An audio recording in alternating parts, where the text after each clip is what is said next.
రూపాయల కంపెనీ, ఒక్క ఉద్యోగి కూడా లేడు.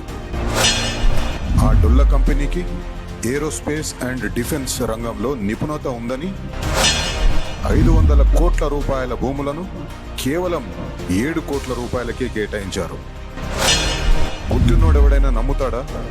ఇది భూ దోపిడీ కాక మరేమిటి? ఇది రేవంత్ రెడ్డి మార్క్ నయా భారీ భూ కుంభకోణం. తమ్ముడు కొండలరెడ్డితో కలిసి రేవంత్ షెల్ కంపెనీల అవినీతి.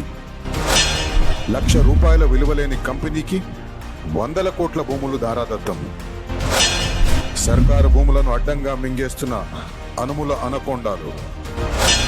బీఆర్ఎస్ పోరుబాటుతో బట్ట బయలైన గుంపు మేస్త్రి భూ దోపిడీ స్కామ్. రేవంత్ భూ కుంభకోణంపై నోరెత్తని రాహుల్ గాంధీ, బడేబాయ్ మోదీ. అనుముల దొంగలు, 500 కోట్ల రూపాయల భూములు. బరాబర్ అడుగుదాం ఈరోజు సాయంత్రం 7 గంటలకు.